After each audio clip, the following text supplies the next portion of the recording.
Hello, everyone. Today, we are going to discuss Semester 7 Electrical and Electronics Engineering with Dr. Nil. These subjects are the backbone of electrical and electronics engineering and help students connect theory with real-world electronics. That's a great insight, Dr. Nil. I'm sure our listeners will enjoy exploring these advanced concepts in future discussions. ভাবুন তো একবার কলেজের ক্যান্টিনটা কি প্রচণ্ড শোরগোল হইচই music এর মধ্যে এক বন্ধুকে চেঁচিয়ে কিছু বলার চেষ্টা করছেন আপনার কথাটা যে ওর কান পর্যন্ত একদম ঠিকঠাক পৌঁছাবে তার কি কোনো গ্যারেন্টি আছে ডিজিটাল দুনিয়ায় ডেটা পাঠানোটাও কিন্তু অনেকটা এরকমই একটা কোলাহলপূর্ণ যাত্রার মতো তাহলে চলুন আমাদের আজকের এই ডিজিটাল ডিটেকটিভ গল্পের রোডম্যাপটা এক ঝলকে দেখে নিই আমরা একেবারে সমস্যাটা কি সেটা দিয়ে শুরু করে তার চূড়ান্ত সমাধান পর্যন্ত পৌঁছাব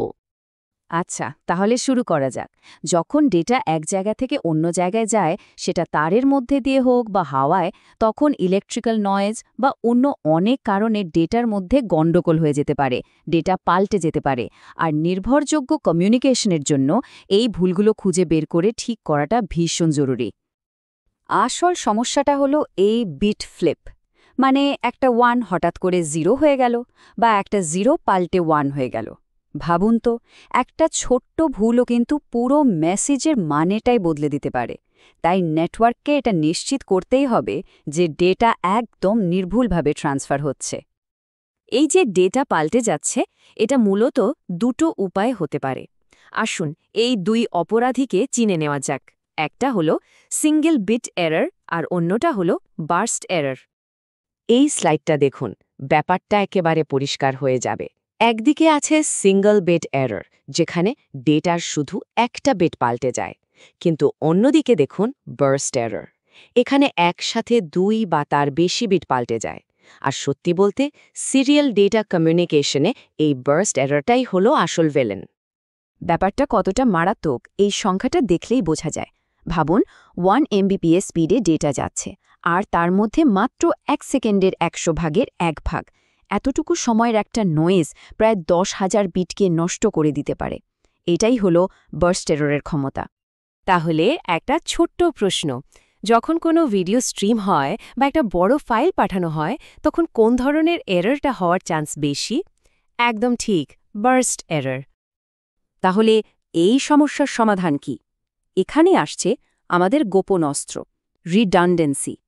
এটা আসলে একটা খুব চালাক কৌশল যেখানে আমরা আসল ডেটার সাথে কিছু অতিরিক্ত বিট জুড়ে দিই শুধু এটা পরীক্ষা করার জন্য যে ডেটার ঠিকঠাক আছে কিনা সহজ করে বললে রিডান্ডেন্সি হলো ডেটার সাথে একটা ছোট্ট চিরকুট জুড়ে দেওয়ার মতো ধরুন চিরকুটে লেখা আছে এই মেসেজে 10টা শব্দ আছে এখন রিসিভার যদি গুণে দেখে 9টা বা 11টা শব্দ আছে তাহলে সঙ্গে সঙ্গে বুঝে যাবে যে কিছু একটা গণ্ডগোল হয়েছে চলুন এবার আমাদের প্রথম সারির গোয়েন্দাদের সাথে আলাপ করা যাক এরা হল ভিআরসি বা ভার্টিক্যাল রিডান্ডেন্সি চেক আর এলআরসি বা লঙ্গিটিউডিনাল রিডান্ডেন্সি চেক এরা অনেকটা জুনিয়র ডিটেকটিভের মতো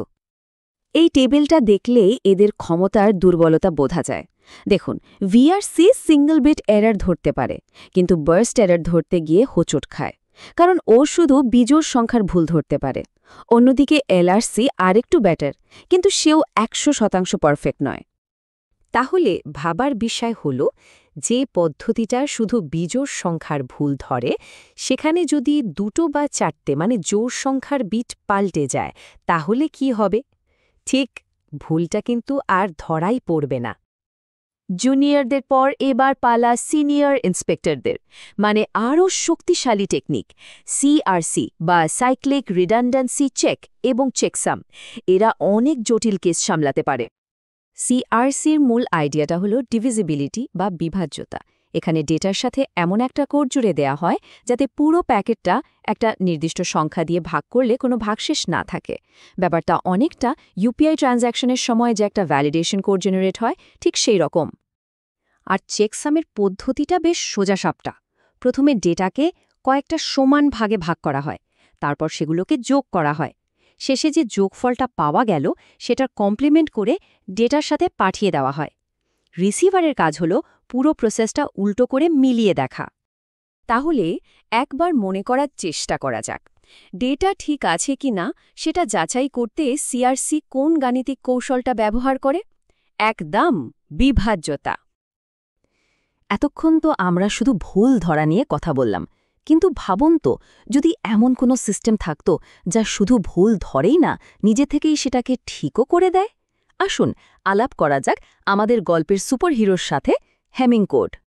এই হলো হ্যামিং কোডের সেই বিখ্যাত ফর্মুলা।